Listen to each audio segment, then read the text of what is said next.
Hello, everybody. This is Ken Barron. I'm with the NABWMT, and I'm lucky enough to have three other fine folks here tonight. On my left is my husband, Mack Scott Barron. Hello, everybody. We're both here in Long Beach, and right at the top of the screen here is Mark. Say hi, Mark. Hi, Mark. At the bottom is his husband, Demetrius, and they all know Demetrius. Hey, Demetrius, how are you? Hello. How's everybody? Good. This is in the second series of involving people who are in a relationship, a fine relationship, if I may add, a fine relationship. On July 9th, Demetrius was kind enough to interview the two of us. And when that went live on Facebook, I think we got 1,200 likes and comments. And we recently got a really long, grateful letter from one of our members saying how good they liked it. So we thought we'd repeat it. And in doing so, we brought in the only two people we could think. And I'm talking too much here. So welcome, everyone. So we're going to talk about Mark and Demetrius. And how should we start? How should we start? Can we do a brief check-in? Let's check in. A good idea. Mark, how's it going at your end of the place? Everything's going swimmingly, shall we say. Okay. Demetrius, how is life in your neck of the woods? It is going very well. Very well. Yes. Things are turning around, so it's going very well. You just got a new job. We're very excited about that. Well yeah, done. excited. Well, Mack, how are you doing? I'm good. The weather's been nice. I'm still doing my walking every day, 10 miles. And how are you doing, sweetie? I'm okay. I tell you, I'm okay. It's December's wonderful here. I'm ready for the weekend. I'm ready for Christmas and the New Year. So let's hope the new year brings in lots of good stuff. A vaccine. Back to you two folks, Mark and Demetrius. Demi, why don't you take it? Why don't you begin our introductions? Oh, yes. Let's have you. Absolutely. Absolutely. So, as a lot of you are aware, I am co-chair with Ken as part of the media committee, and I have thoroughly enjoyed my time with Ken. I've learned a lot. We are a great team, and we've done some amazing work. On a professional level, I have a background in nursing, and I did nursing all the way up till about 93, and then I got into clinical operations and administration, as well as clinical operations and supervision and management. And that's been my passion lately. So Mark, give them an update. Okay, well, professionally, I've worked as a PA, a physician assistant, since 1981.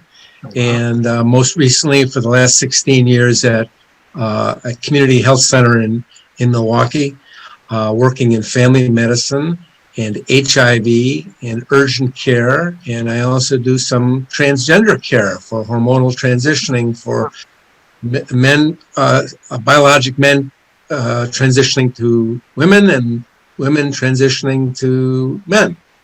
So my professional life has been pretty active for quite a while. With BWMT, though, currently I'm still serving on the board of directors, have been on the board since about 2008 or 2009. Wow. And following Ken and Mack's splendid tenure as national co-chairs, I also served in that capacity for 4 years with Darryl Four from Cleveland, Ohio. And I'm sure we'll talk a little bit more about that later. But I've been pretty active with lots of things. I can't keep my fingers out of the pot, of many pots. So as I'm sure Demi will pry out of me. Okay. Well, yeah, we like your pots. They're very useful. Not too They're very rusty. useful. Can we ask you guys some things about your relationship? Would that work? Sure. Yes. Absolutely. All Go right. for it. I'm going to start and ask you the simplest question I can think of, and that's, how did you guys meet, and when, and where? We met. Demi, let me let you handle that one, because that's kind of funny. Right. I keep track of all of the dates and things. So, Oh, make this too. so next year will be 10 years for us. Wow. And we have a mutual friend who we've worked with, and we've had a good friendship with her. And she wanted to play $1 Million Matchmaker.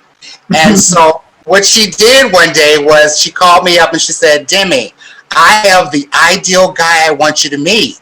Now I know it'll be a little different for you because he's of a different race and he may be a little older than you, but I think y'all will be Just a great match.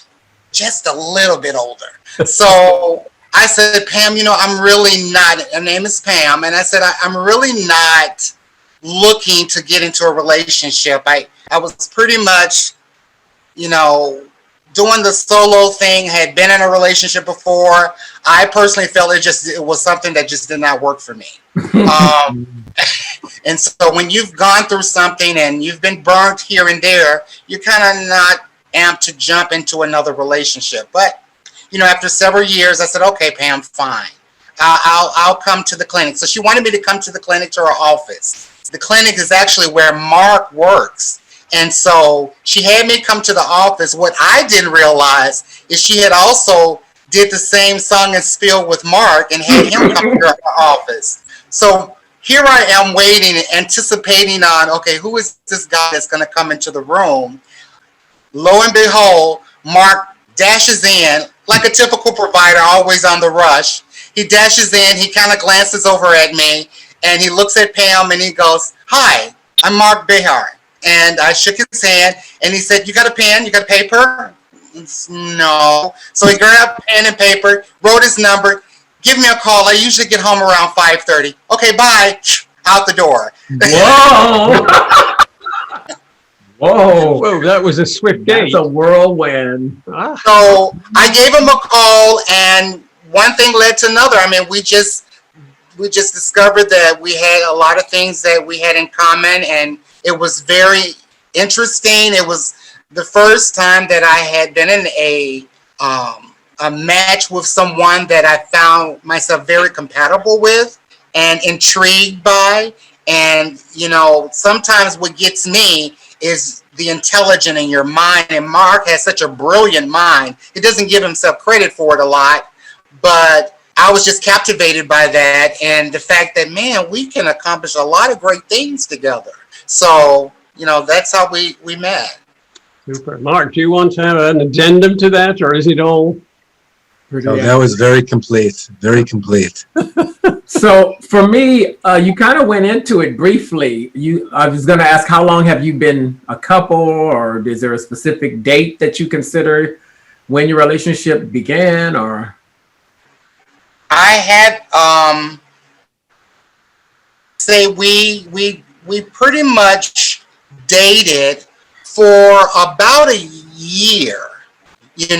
Mark introduced me to the BWMT chapter. He's the one that said, why don't you check out some of our meetings? We go out and we fellowship and we go to different restaurants. So he kind of enticed me into that. I was very leery about it, but, I trusted him at that point, and I went out and it seemed to have worked out. We went to different restaurants, and, we both discovered we have a love for fish fries. So we Every Friday we do that. And Milwaukee probably has more fish fries than most other civilized parts of the world. Don't ask why. I have no clue. Well, I do. It's probably religiously oriented. Lots of Catholics here like to have their fish fries.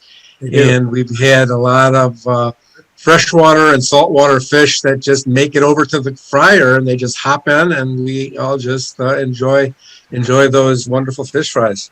Demetrius, can I go back 1 second? I think Sure. in your intro, you kind of mentioned that Pam said that this was somebody of a different ethnicity. Was that something that you had not pursued before? I had pursued in my early years, like in my teens and my 20s, but I had not in a long-term relationship considered myself ever being with anyone of a different race. That was Okay. not something that I had exercised. I Okay. had dated, and hooked up, but I had never, as far as in a long-term relationship, thought about that. Okay. And so this was something totally different. And, when you've tried many rabbits out of the hat, and hey, let's give it a try. Let's see where it goes from there. And that's what we did. Okay. Yeah, it's cool. 10 years, that's a long time. And why do you think you've been able to get together like that and keep together for that long a time? What's the secret of your longevity in your relationship? Maybe, Mark, you can give us some. We seem to have a great sense of compatibility with regards to lots of things. We like to do crazy things together. We like to sample different types of foods when we're eating, either by preparing food ourselves or by going out to restaurants. We like doing crazy things. This year, for instance, we did some trips to various state parks within a couple of hours of here, and we just like climbing the hills and the little mini mountains that are in Wisconsin, and the traveling along the waterfront, Lake Michigan, and some of the inland lakes, and sand dunes, and all sorts of things. And they're just fun, weird, crazy things. Mhm. We went to one of the caves that was near Madison, which is about an hour and a half, 2 hours from here, and that was great fun. So we have a lot of that compatibility to experience things together, and then we have a very compatible sense of humor. We tend to laugh a lot about lots of crazy things that we encounter, not only in our work, in our personal lives, but in everything going on. So we are always finding each other laughing about things, and Demi's laugh is quite infectious. So when he starts chuckling, sometimes I will reply with a long guffaw that makes him laugh more. So it really helps to have that good sense of humor and taking things lightly enough so that we have that sense of compatibility. But there have been other things too. We like the same types of movies. Well, not all the types of TV and movies. Demi does have his special reality shows that he really enjoys, and I really hate. but we do share enough of the similar things so that it's like we can sit and watch TV on Friday or Saturday nights or whenever we have some time off, and we can really get into some of the great science fiction and drama and fantasy shows that we have. So we have that compatibility of liking similar things. Right.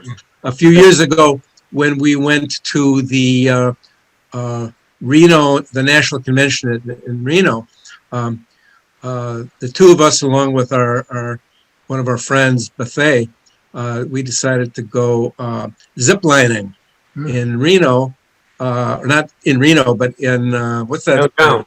Tahoe, Lake Tahoe. That's right. And it was a crazy experience. All of us were much older than the children and young people who were there, and they thought that we were nuts for climbing up these crazy floating bridges and ziplining, and we thought we were crazy too, but we had a ball. Yeah. So if I may, I want to direct this next question. Thank you, Mark. I'll go to you first, Demetrius. What have been some of the challenges as well as some of the successes in your relationship with Mark? I would say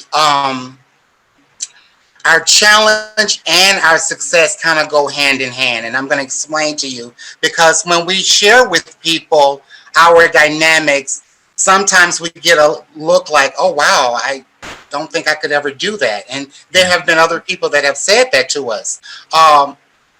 Mark and I don't live together. And we had a discussion about that when we became partners. Was that something that we wanted to explore? on my part, and I shared this with Mark, is because we're both very independent. And how I looked at it is, that's Mark's house. That's his home. I get it.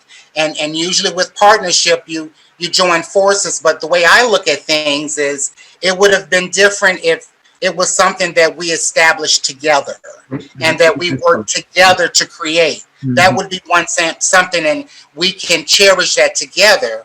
Mark had created that prior to me. And that's just my belief, and that's just my feelings. And we talked about it because we always try to keep communication open. I felt that our independence should maintain. And so I have an apartment, which Mark has a key to, and I have a key to his house as well. And so what we do is, with us being both workaholics, during the weekend, we designate that time as our time. So it comes off as every weekend is our date night. And that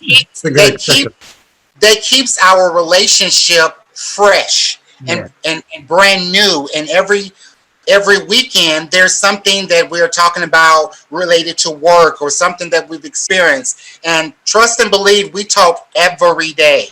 In the morning, when Mark goes off to work, when he gets off from work, throughout the day before we go to bed. But just the interaction that we have with one another, we do that during the week. And sometimes on Sundays if we've got performances, because what we do is we do season tickets to some of the theatrical performances that we engage with together. So, we always try to keep that excitement and that intensity, although we're not living together. So that can be a challenge, but it's also has been a success. And I would like to say, I'm sorry to interrupt, but it does sound like that's a success. And I think a lot of other couples might even want to think about something like that. That's nothing that, but I like the idea where you said that was his place, you have your place. Exactly. And your idea was that if you had met at a time where you could purchase something together, or that would have been how you would have handled that. I really like that idea. Thank you for sharing that. Absolutely. I think it also makes for a fabulous weekend. You all look forward to the weekends, but if you look forward to seeing your partner on the weekends and you're finished with work, and that's great. Mark, do you want to add to that idea? No, you're okay. Well, yeah, I'm fine. The summary that Demi gave was pretty accurate. We enjoy our time together because we're not together 100% of the time. Mm-hmm. So when we do get together, it's fun. Yeah. It's fun. We go outside. We come together, and then we listen to music together. We sit on the porch when the weather is nice. We enjoy different types of cocktails that we prepare together, and we just do lots of fun things. So let me get this right. It's food. It's cocktails. It's the theater. Excellent. Well, how else do people sustain relationships without injecting fun, excitement, new things? Absolutely. Because the new things are experiences that we can cherish and enjoy together. Absolutely. And that can be something as simple as a new dish to prepare, or preparing some food together, or coming up with some new combinations of alcohol so that we can enjoy the drinks together. And I don't drink very much. I have like one drink, and that does me in. So it's not like we're alcoholics or anything. And Demi is kind of the same way. We have our limits of what we drink and what we do, but it's still something new and different, and that's what makes it fun. Sure. Thank you for sharing that. On a more serious question, when we have our Gap Fests and our Zooms now, we usually look, as you might imagine, look at the situation we've all had, a lot of people have, on racial problems, discrimination. Has this affected, has it happened in your relationship, racism or discrimination of the couple, of both of you? Or have you been lucky? Who are you asking first? Either Mark or Demetrius. Demetrius, you're shaking your head, so I haven't experienced it with us. Now, we have been to my senses that kick in immediately. I'm more observant of our surrounding. Always am observant of our surroundings. So wherever we go, Mark is getting settled and getting, looking at the menu or whatever the case may be. But my eyes are just constantly rotating around, looking at the environment, because just to make sure, number one, we're okay, we're safe. No one's going to mess with him while he's with me. And I'm very protective. And so I can pick up certain vibes from individuals because of the way they look. And as long as they don't come and say anything to us and bother our time, we're golden. If we go into an establishment, which we one time did as a group, we were supposed to have a fish fry at one of the restaurants in southern Milwaukee, and we walked in, and it almost seemed like the music had stopped. And I looked at Mark, and I said, "I am not eating in here. Nope, we're not doing it. Let's go. I am not comfortable. People are looking at us real crazy. I am outnumbered. I'm the only one of brown color. Nope, I'm not doing it. Let's go." And so we left. But other than that, no. I mean, even with Mark being Jewish and having any of those type of issues, his family is amazing. They have thoroughly embraced me. I have been so fortunate to be able to be part of, some of the Jewish traditions and learn, and they don't mind teaching me some of those things. I'm not saying that I'm converting or anything, but I'm the type of individual that I like to learn things. I like to learn about different traditions and different cultures. And, although, Mark and I differ in our religion, that's certain topics we just don't discuss because we're not going to agree with. And so to avoid that disagreement and going back and forth with that, certain things we just don't discuss. I embrace it, and Mark respects me on that level of it, and we keep it moving. But his family, oh my God, I just love them to death. Love them to death. And they've all given blessings. They've all told me, well, if y'all ever decide to get married, Oh, boy. we're okay with that. Let me tell you a secret. He's trying to learn a few Yiddish words. I know. Can you imagine? So, But you mentioned, but one thing that came up, our relationship has been for the last 10 years, and although we consider ourselves married in quotes, we're not really married. We don't have any legal obligations or commitments, domestic partnerships or anything like that. That might come down the road, but it is a long-term relationship without the formalities of some sort of legal recognition, which we may want to consider later.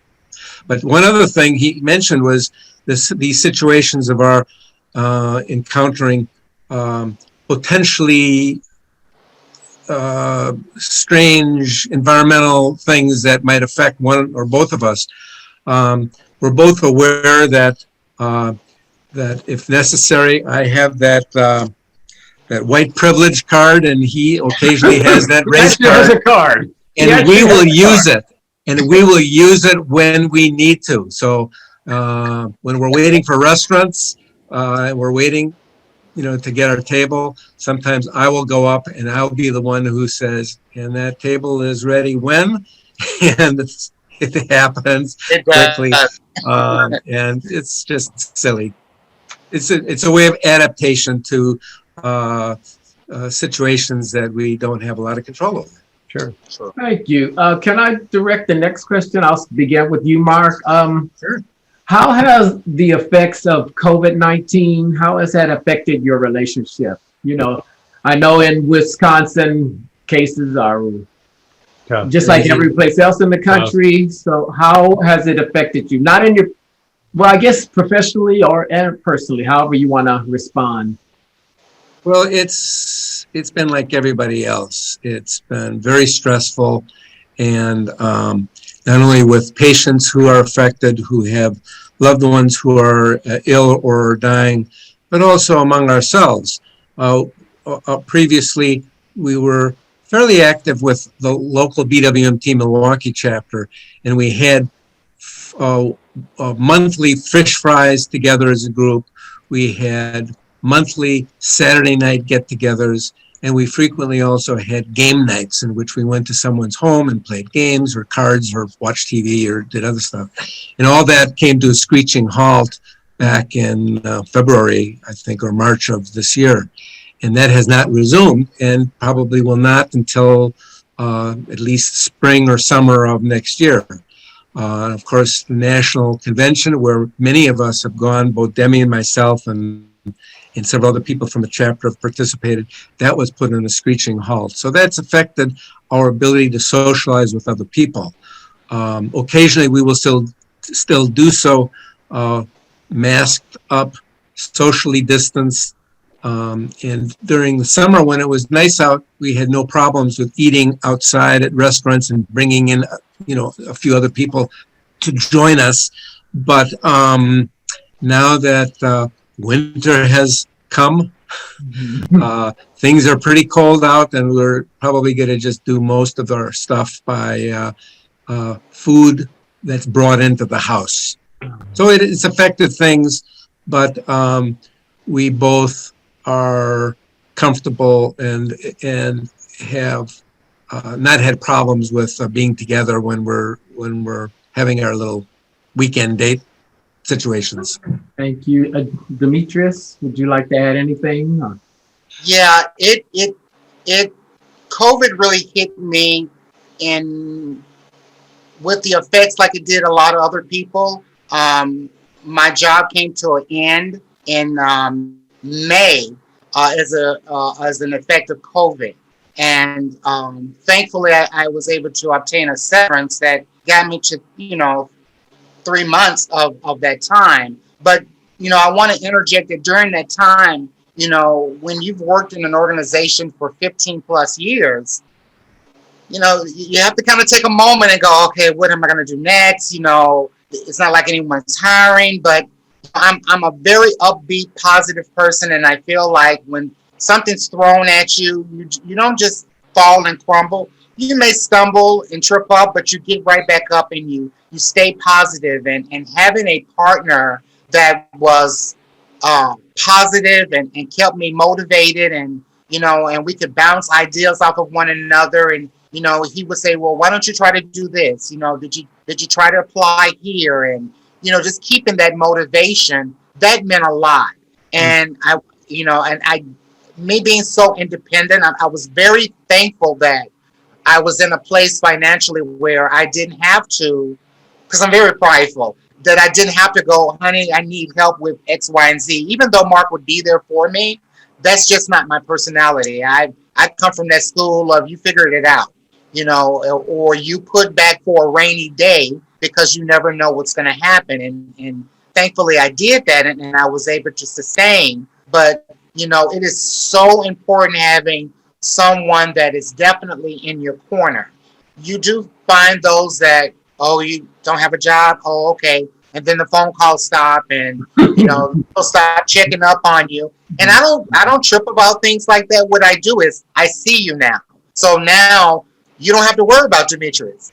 That's the wishes for you. That's one person I don't even have to focus on anymore. So that was eye-opening for me, but it is what it is, and you keep it moving. It's a blessing, and I'm so thankful that after a period of time, not only did I get one offer, I got two. And so I was able to kind of discuss that with Mark, and Mark and his family was more excited about it than I was. Everybody was like super excited, and I was just thankful that finally, after the being so diligent, that something finally came through, and it was something that I really wanted. And so I'm excited about that. But COVID was challenging, and it still is, even with the onboarding process, where a lot of things you could do face to face, everything is by Zoom or by Google Duo. Even verification type things. The only time things were face to face recently was when I went in for my pre-employment physical. and you have to be masked up for that. So you have to go in, but everything else has been interesting because it's all virtual. But for both of us, we stay safe. We make sure whenever we're going out, whether it's shopping or a grocery store, if Mark says, honey, you forgot your mask, go back in there and get it, or he'll remind me. And we keep each other alert with that and just be very mindful. Yeah.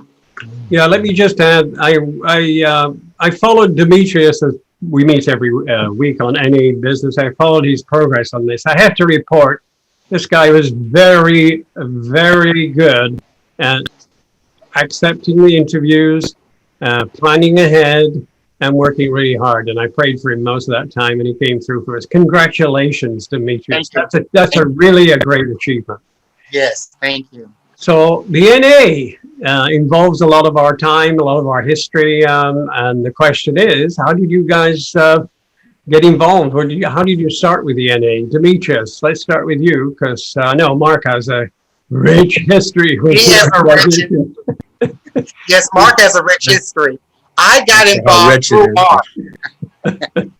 I got involved through Mark. Mark was the one, as I mentioned previously, that kind of introduced me to start going to some of the meetings. And I would go, and I'm very standoffish at the very beginning because I'm the type that want to make sure that what a person say coincides to their actions. And so I was very observant, and I wanted to see what the purpose was. This was really my very first time being part of a social group. And, you talking about Milwaukee, or are you talking about the general election? The Milwaukee one. And when Mark started with planning, because at that time he was one of the chairs, and he was working on the Milwaukee convention, he tapped me into riding with him and going with him with some of the activities that he was getting set up for this convention. So I worked with him on a lot of the behind the scene things, which kind of kept me engaged. And from that point, I participated in some of the national convention that was held in Milwaukee. I don't remember the date on that, dear. You'll have to tell them that. But 2014. 2014. Okay. After that, I didn't go the following year. I've been to the one in Fort Lauderdale, and got part of the Reno and Memphis, yes, and DC. So I started going every year after. I think I missed the one in New Jersey, I believe it was Newark. Yes. But I would go every year, and I found it amazing because of the fellowship and getting a chance to meet a lot of people. A funny story is, getting part of the board of National was, interesting, and I wanted to do something that was meaningful and would make a difference. And I was part of fundraising. Well, later come to find out, fundraising just wasn't my cup of tea. I tried to make it work, but it just wasn't my cup of tea. And sometimes you have to take ownership to say, you know what, this is just not for me. And so it is just not for me. So I had a conversation with dear Scott and Gavin, our co-chairs, and to let them know, this is not working. And so what fascinated me was Ken. I was so intrigued with all of the work that he was doing with the media committee. And I would go to Mark and I would go, Mark, I want to work with Ken. Do you think he'll be okay if I work with him? And it was the time that... So I set him up on a blind date. Right. It was the time that we were all in Long Beach. We had a board meeting in Long Beach. And Ken and Matt had something at their house and outside and everything. It was very entertaining, and everybody was interacting and mingling. It was great. And I went to Mark and I said, I think I'm going to build up the courage to ask Ken if I could work with him. And Mark was like, oh, go and ask him. He'll be fine with it. He's not going to have a fit about that. I said, you sure? Yeah. So I went and talked to him, And Ken was like, oh, yes, definitely. And I was like, oh, thank the Lord, because this is going to be something that I really will enjoy. And That's been how many true enough, Ken and I have done some wonderful work. I think the most exciting thing has been our political outreach.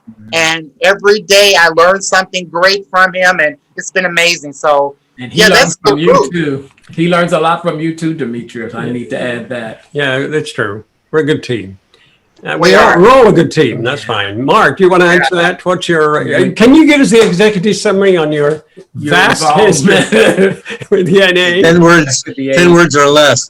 The one thing I think that all of us really enjoy in our work with the NA is the fact that we're learning new skills, meeting new people, networking, and part of our work with the NA enables us to do those extra things. So it's kind of like a secondary agenda. We might be working on the board or working on a committee for the board, but we're really also learning more about the people that we're working with. And for people who have special skills, we're learning about those special skills, things that can help us indirectly or directly. And I think that's what's really fun and exciting about any type of work with a volunteer organization. That ability to do that, to meet other people, learn from them, be open to learning and communicating and networking and sharing, and that enriches us as much as it enriches the entire organization, hopefully. So that's my general state of things. But I started, my first convention was, I think, in 1986, in New York, which was right before the Milwaukee Convention in 1987. That was the first Milwaukee Convention. So I wanted to go to see how they did things, because I, being sort of an OCD perfectionist, wanted to make sure that the Milwaukee Convention was as wonderful and excellent and well run. And although we had some really great people working with our convention back then, I wanted to contribute as best as I could. So went to New York, and in fact, in '86, that's when Bayard Rustin was talking, and that was a year before his death. So it was really an exciting opportunity. But I felt at that time that the boys in the group were pretty cliquish, not just Milwaukee group, but everywhere. And it was hard to connect. I really had a sense of purpose that I wanted to find out more about racism and homophobia and the basic statement of purpose and the vision of the group. And I was having trouble with that because I couldn't get through the difficulty of breaking through those little cliques. So I kind of abandoned most of everything after the Milwaukee Convention until the late 2000s. So it was basically all of 1990s and most of 2000s. And then in 2008, I think it was, or 9, somewhere around there, we had a convention in St. Louis, and I went to that one, and then since then became affiliated with the board, and since that time, just continued on as in a leadership role. So the things in the parts of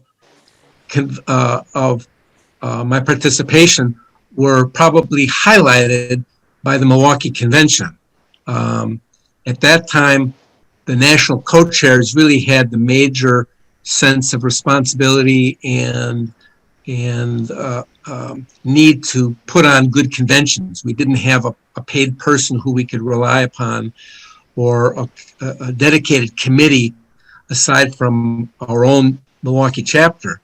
And we had some real OCD people in the group, and we put out an incredible convention. I think one of the best conventions in history, certainly one that made a great deal of money from our being able to get money from grants and from other places. We did some very interesting and unique things. We were the first convention that had an activity at a Black art gallery in downtown Milwaukee. And we had communication with the owner of the shop, and she let us do stuff there and made art stuff available. And we had a fabulous time. And it was really, I think, really exciting. So we did a lot of fun things. We had a youth panel at the LGBT Community Center that was really pretty profound because we had the kids who were speaking spoke with great, emphasis and passion about things. And I think it touched many of us. And it was one of the first times that we had done that so succinctly. We had done it before, but it wasn't really with the same passion, I think. Well, I have. So those were just a few things. I would just like to say that as a member of the national group, I thank you both for your dedication, and Mark, you for your longevity, and Demetrius for stepping up and working with my husband on media. I mean, it really has put new emphasis on him and passion in him too for the group. So thank you both for that. So I think at this stage, let's ask what your future plans are. If anyone can do that now with the COVID, but what are your plans? As a couple, well, with regards, go ahead. Just to round things out with the NA, BWMT, and future plans with that. My term on the board ends this coming year in New Orleans, and I do not intend to run again. That doesn't mean I want to pull away totally from the NA or from doing committee work, but it really depends on how the leadership views involvement with other people and whether they want to involve us, much as how the present leadership has continued to involve you, Ken and Mack, in doing things that are pretty potent and salient with regards to political action, voting, and media, of course. So, but it really will depend on who the new leadership is. The one thing that we did do following my tenure was we created that Resist Racism app. That was the only other thing I wanted to mention. It's something that was really a highlight because that was an attempt to bring together many divergent people. We brought people from the Milwaukee chapter, the Southern California chapter, the Phoenix chapter. All three groups contributed quite a lot to producing that Resist Racism app. We brought together college kids from one of the local universities who actually created the app. And Demetrius and I visited with them many times, and I think our participation with them helped turn them into advocates on our behalf. It was really pretty significant. So how do we proceed from here? I think that Ken and the media committee really have it when we are continuing to focus on things like political stuff, podcasting, activities such as what we're doing right now. I think this is really important, but I think that we need to look at what younger people are doing. They're doing more stuff with TikTok and Twitter and Instagram. Right. I don't think we need to abandon Facebook, but I think that we really need to branch out into those other areas because we're going to be confronting some very major issues within the next 4 years. The potential threat of the current POTUS to run again is a real threat to our democracy. We need to point out that voting is not a one-time event, that it's something that has to be consistently implanted in our being so that we continue to do that. And we need to recognize that there is a real rift between rural and urban. And we need to try and figure out how to educate people and overcome that rift, because otherwise the threat will always be there. So seems like just in a few words. You put a lot of, you've really thought about that quite a bit, Mark. It sounds like that you really embraced that. Now I stay up at night. I go to bed reading science fiction with one part of my brain, and the other part of the brain is stewing on other things. Demetrius, did you get to comment on Future plans. future plans? Future plans is just continue to excel. I'm looking forward to starting this new chapter with this new job. and new opportunity with a new organization. So that's exciting. I love taking on new challenges. Continue my work with Ken. We did amazing work with the political outreach, and I feel we made a difference in this election with just the drive that we had. And it cannot stop there. We've got more additional work regarding Georgia and making sure that we have a change in that and that we get those Senate seats. We're not going to continue just with Georgia because, as Mark mentioned, you know who is already talking about doing it again. And we got to be on top of that because some of those Republican Senate seats are eventually going to be up. And so even though my time with the national will come to an end next year like Mark, I still plan on doing work behind the scenes as long as I can do it with Ken. We have a great team, and I'm that person. I don't see myself working with nobody other than Ken. So if Ken ever says I'm done, guess what? Demetrius is done too. So you make a wonderful team. I have that. So, but as far as the future, Mark and I are going to continue to be amazing. I love him dearly, and we're going to continue to just be a nutcase. We are a nutcase, but we work. We work well, and if anybody has the opportunity to watch this and take something from it, then kudos, great.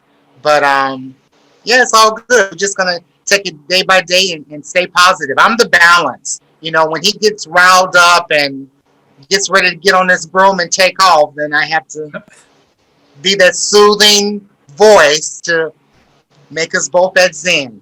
All right. So to kind of tie this together and wrap up, are there any final thoughts for our viewers regarding healthy relationships that you two can elaborate on?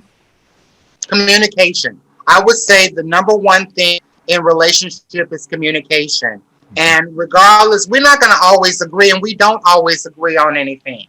And I have learned that sometimes it's best to just, let's table this. You know, if Mark and I are going back and forth and we are holding steadfast to our opinion, I'll go, you know what, honey? Okay, well, I'm going to go, and I'll talk with you later. And we'll table that conversation, and then we'll readdress it the next day, because there may be some issues that Mark was dealing with from work and had a crappy day and it just poured over. Or I could have been dealing with something and it poured over. But having that time out and keeping the lines of communication open, I find has been extremely essential.